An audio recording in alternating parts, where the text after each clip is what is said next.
Assalamualaikum warahmatullahi wabarakatuh. Hamdan salatan wassalaman amma ba'du.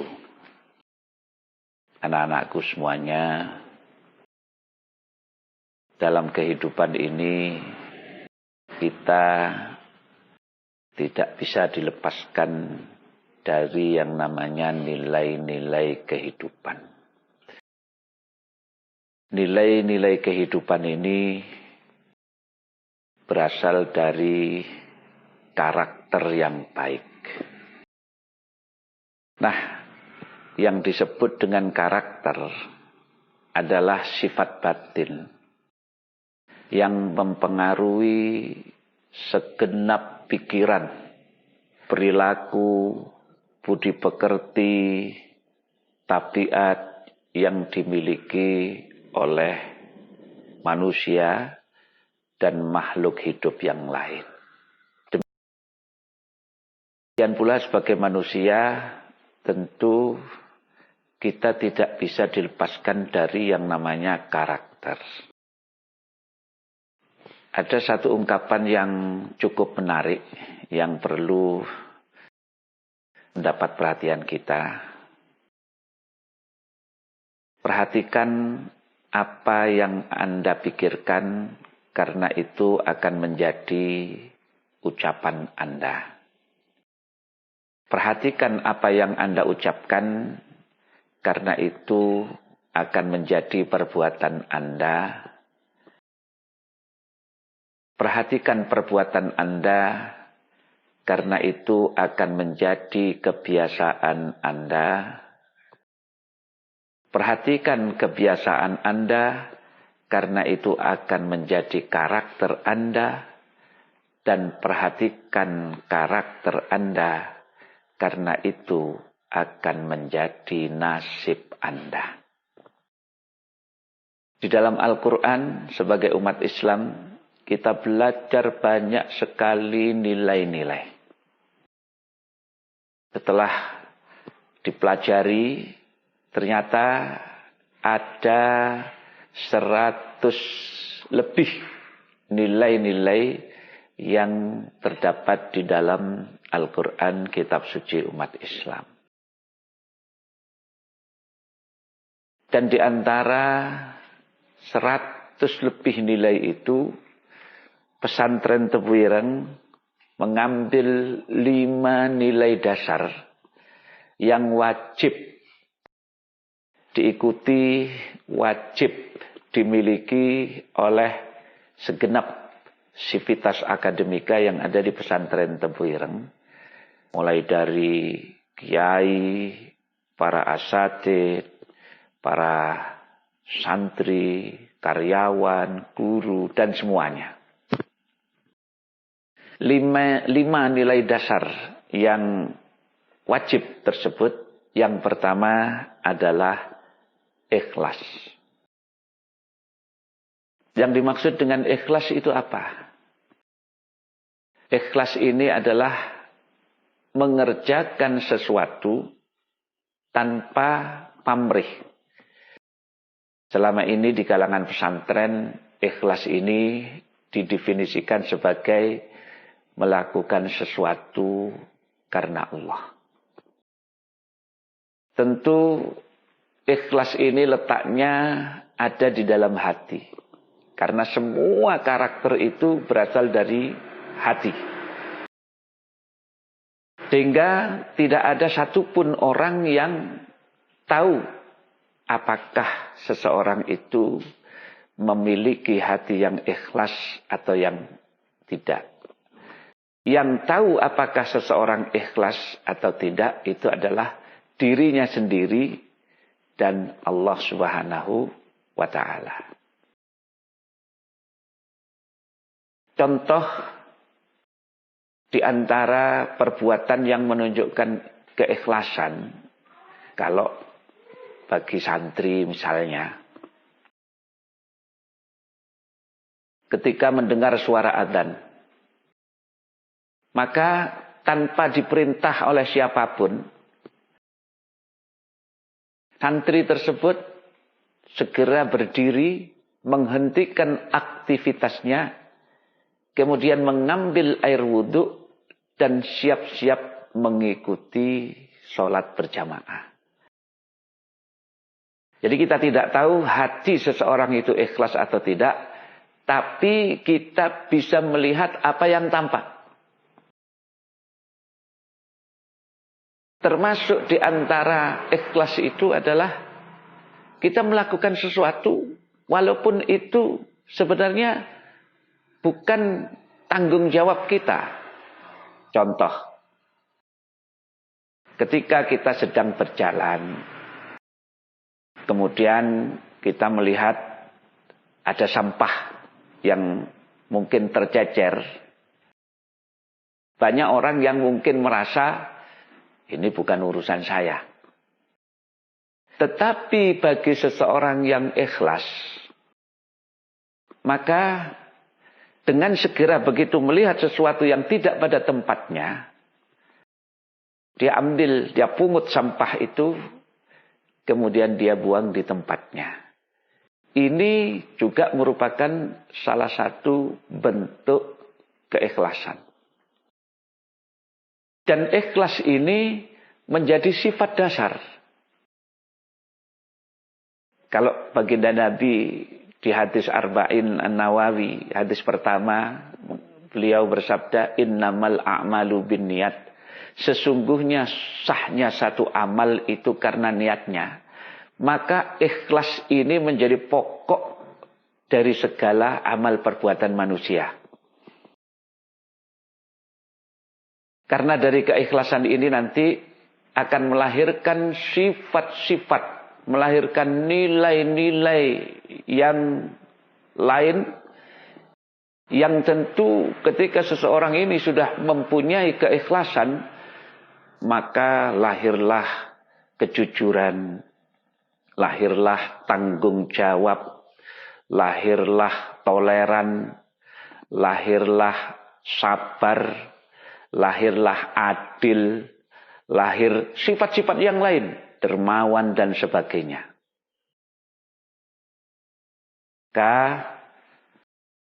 Seyogyanya lah sifat ikhlas ini kita pupuk mulai dari awal, kita ajarkan sejak masih kanak-kanak, remaja, dewasa sampai orang tua, maka ketika seseorang ini sudah mempunyai keikhlasan, hidupnya akan menjadi lebih tenang, hidupnya akan lebih menjadi mudah.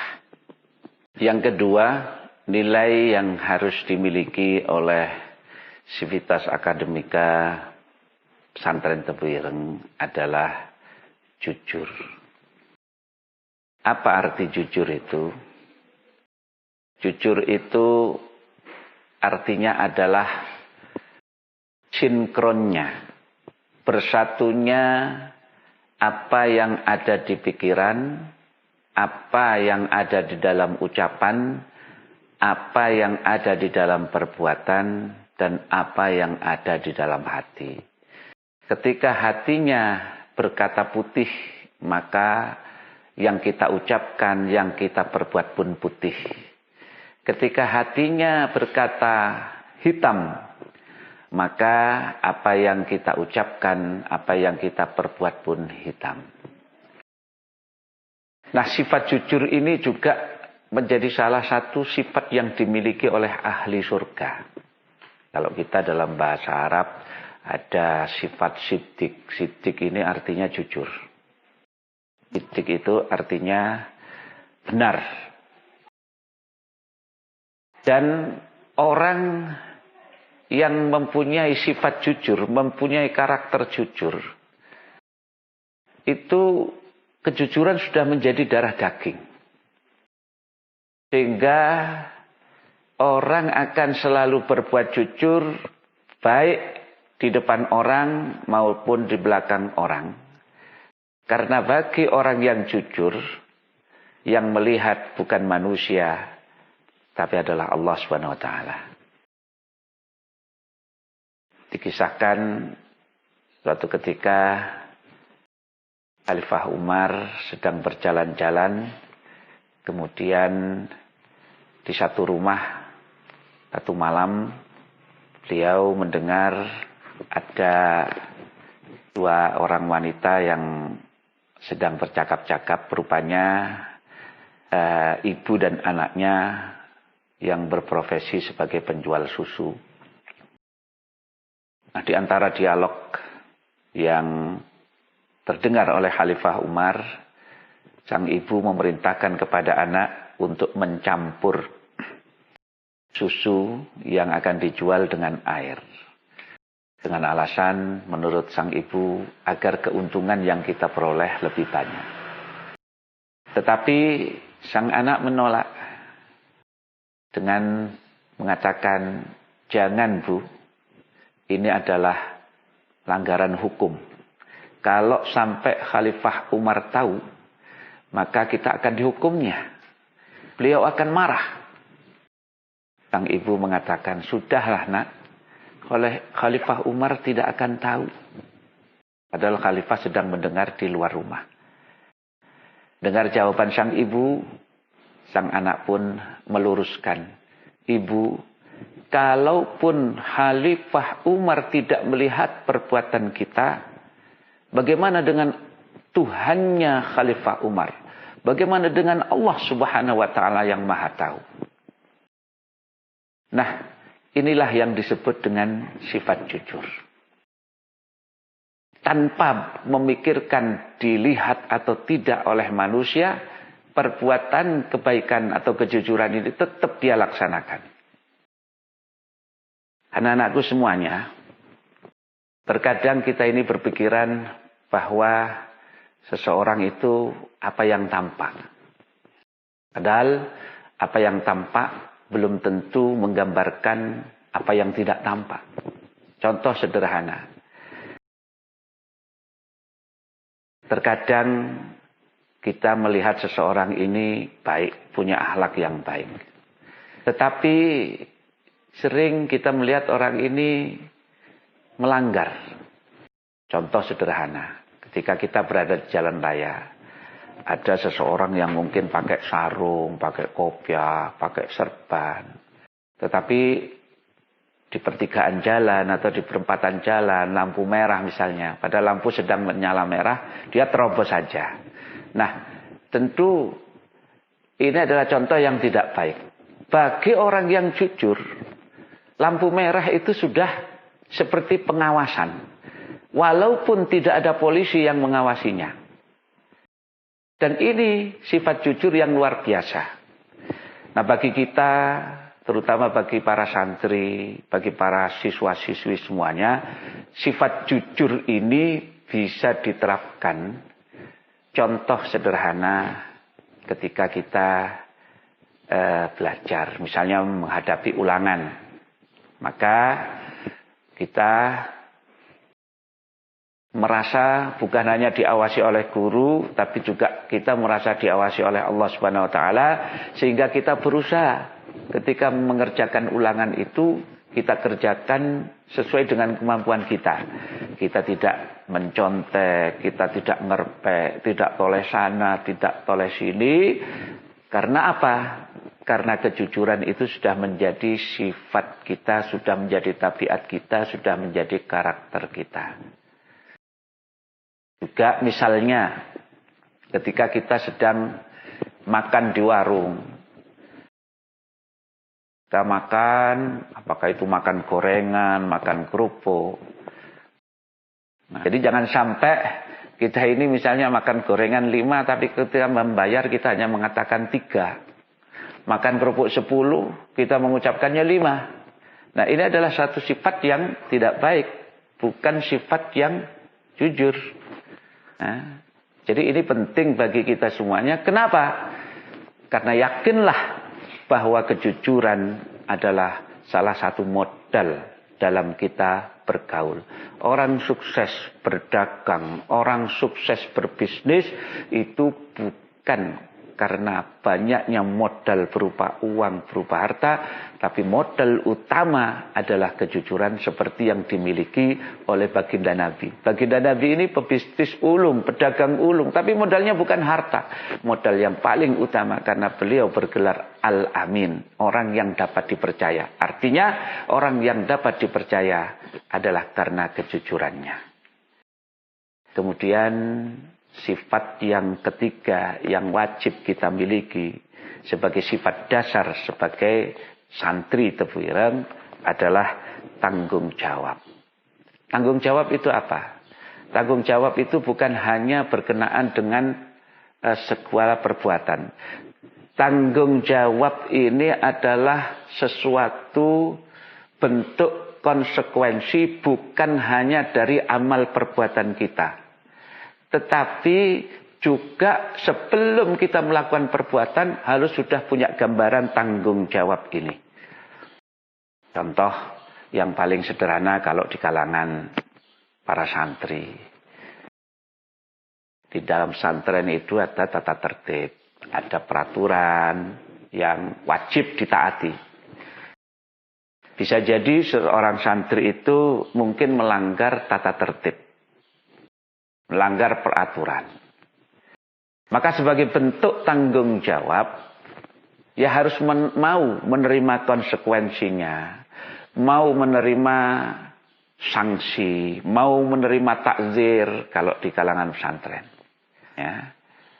Misalnya seseorang santri itu ketahuan merokok. Merokok adalah satu pelanggaran kalau di pesantren Tebu Ireng. Maka ketika dia ketahuan merokok, nah di situ ada pasal-pasal, ada bentuk takziran dan sebagainya, maka dia harus mau bertanggung jawab. Jangan sampai kita ini kemudian sifat tanggung jawab ini kita hilangkan dalam kehidupan kita. Karena kita tidak bisa dipisahkan dari yang namanya tanggung jawab. Siapapun, mulai dari pemimpin, termasuk rakyat, termasuk guru, termasuk para santri, semuanya ini harus mau mempertanggungjawabkan semua perbuatannya. Kalau perbuatannya baik, ya insya Allah menjadi tanggung jawab yang baik. Tetapi kalau perbuatannya mungkin tidak baik, maka dia harus mau mempertanggungjawabkan perbuatannya sesuai dengan yang berlaku. Karena kita semuanya akan mempertanggungjawabkan perbuatan kita di hadapan Allah Subhanahu wa taala. Anak-anakku semuanya, nilai berikutnya yang harus kita miliki dalam kehidupan ini adalah kerja keras. Kerja keras adalah sesuatu yang sangat baik dan dianjurkan dalam Islam. Bahkan suatu ketika baginda Nabi itu bertemu dengan seorang tua yang sedang bekerja, sedang memecah-mecah kayu, ya, sedang memecah kayu. Dan melihat hal itu, baginda Nabi mencium tangan orang tua tersebut. Sambil beliau mengatakan, inilah tangan yang tidak akan tersentuh api neraka. Artinya, orang yang bekerja keras sangat dicintai oleh baginda Nabi. Tidak ada satupun orang yang sukses tanpa kerja keras. Tidak ada kesuksesan datang begitu saja. Harus diiringi kerja keras. Karena yang bisa merubah seseorang itu hanya Allah dan dirinya sendiri. Innallaha la yughayyiru ma biqaumin hatta yughayyiru ma bi anfusihim. Sesungguhnya Allah tidak akan merubah nasib seseorang sehingga orang tersebut mau merubah dirinya sendiri. Artinya ketika seseorang itu bekerja keras, sesungguhnya dia sedang merubah dirinya sendiri. Nah, bagi seorang santri, kerja keras ini bisa diwujudkan dalam bentuk belajar bersungguh-sungguh. Ulama-ulama zaman dahulu mencapai kesuksesan itu tidak dengan berleha-leha. Beliau puluhan tahun belajar, mondok, mengaji, bangun malam, puasa, baik yang wajib maupun yang sunnah. Dan barangkali ini bisa dicontoh. Kalaupun mungkin kita tidak bisa seperti ulama-ulama zaman dulu, paling tidak belajar bersungguh-sungguh. Juga rajin bangun malam, rajin berpuasa Senin Kemis misalnya bagi para santri. Insya Allah ini sudah salah satu bentuk kerja keras. Jadi kerja keras itu bukan hanya kerja dalam arti mencari kehidupan, tetapi belajar bersungguh-sungguh itu juga bentuk daripada kerja keras. Kemudian yang kelima, sifat yang harus dimiliki oleh seorang santri khususnya adalah toleran atau tasamuh. Apa arti daripada toleran? Ya secara sederhana bisa kita gambarkan bahwa toleran itu adalah saling menghargai. Artinya menghargai perbedaan. Tidak tertutup kemungkinan dalam kehidupan ini kita ini berbeda dengan orang lain. Berbeda dalam segala hal. Terkadang kita ini berbeda suku, berbeda bangsa, berbeda bahasa, berbeda profesi, berbeda strata, dan perbedaan-perbedaan yang lain. Tetapi janganlah kemudian perbedaan yang kita miliki ini menjadi perpecahan, menjadi sumber perpecahan bagi kita semuanya. Maka sifat toleran ini harus kita miliki. Toleransi dalam hal agama, dalam hal macam-macam lah. Nah, dalam dunia pesantren kita ini sering melakukan diskusi. Tidak tertutup kemungkinan dalam diskusi kita ini sering berbeda pendapat dengan teman kita. Kita sering berbeda pendapat dengan orang lain. Tetapi jangan kemudian perbedaan ini sampai menyebabkan perpecahan, putusnya persaudaraan. Kita bisa saling menghargai. Sebab dalam sebuah diskusi itu bukan untuk mencari menang kalah. Ya. Bukan untuk mencari siapa yang benar. Satu permasalahan sesuai dengan tempatnya. Kalaupun mungkin orang lain yang mungkin berbeda dengan kita bisa menghargai kita, demikian pula sebaliknya kita juga bisa menghargai pendapat orang lain. Ini contoh menerapkan sifat atau nilai toleran dalam kehidupan kita sehari-hari. 5 sifat dasar ini yaitu ikhlas, jujur, tanggung jawab, kerja keras, dan toleransi. Kalau kita mampu menerapkan kelima ini dalam kehidupan sehari-hari, walaupun kita tidak mampu menerapkan nilai yang lain 100 lebih, insya Allah 5 nilai ini sudah cukup mengantarkan kita menjadi orang yang hebat. Perlu kita ketahui bahwa ke depan bukan hanya ilmu pengetahuan yang menentukan, tetapi yang menentukan kehidupan kita adalah nilai-nilai yang kita miliki, karakter yang kita miliki. Satu contoh sebagai penutup dari materi ini, suatu ketika sebuah perusahaan membuka lowongan pekerjaan. Maka kebetulan perusahaan ini perusahaan yang terkenal. Maka ribuan pelamar dari yang S1, S2 karena syaratnya IP-nya harus di atas 3. Mereka berbondong-bondong melamar. Maka pada waktu yang telah ditentukan satu persatu calon karyawan ini dites. Rupanya tesnya bukan tes tulis, bukan tes wawancara, tapi semacam trapping Tesnya ini adalah semacam jebakan. Jadi sudah setting sebuah kantor yang sedemikian rupa sehingga untuk menguji sampai di mana karakter karyawan itu. Ketika ada karyawan yang mungkin melihat di halaman depan kantor itu melihat sampah berserakan, dia biarkan. Kemudian melewati sebuah ruangan yang lampunya sedang menyala padahal suasana terang benderang, tidak dia matikan.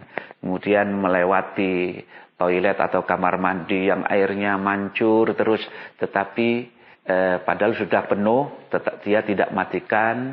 Maka ketika sampai di ruang penguji atau yang mewawancarai, maka diucapkan terima kasih sudah mengikuti tes ini.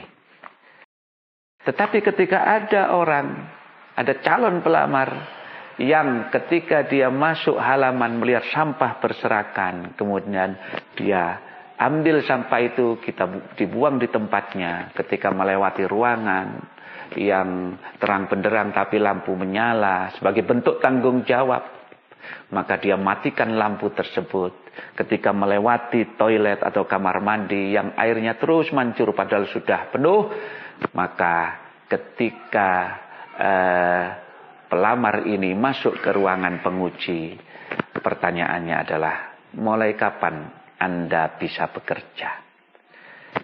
Anak-anakku semuanya, maka jangan lupa bahwa karakter inilah yang akan menentukan kehidupan kita. Maka di awal tadi saya buka mulai dari pikiran sampai ucapan, sampai perbuatan, kebiasaan, akhirnya menjadi karakter, dan karakter ini akan menjadi nasib. Artinya nasib Anda ditentukan oleh karakter Anda, ditentukan oleh nilai-nilai kehidupan yang Anda miliki. Demikian materi ini saya sampaikan, kurang lebihnya mohon maaf. Wallahul muwaffiq ila aqwamit thoriq. Wassalamualaikum warahmatullahi wabarakatuh.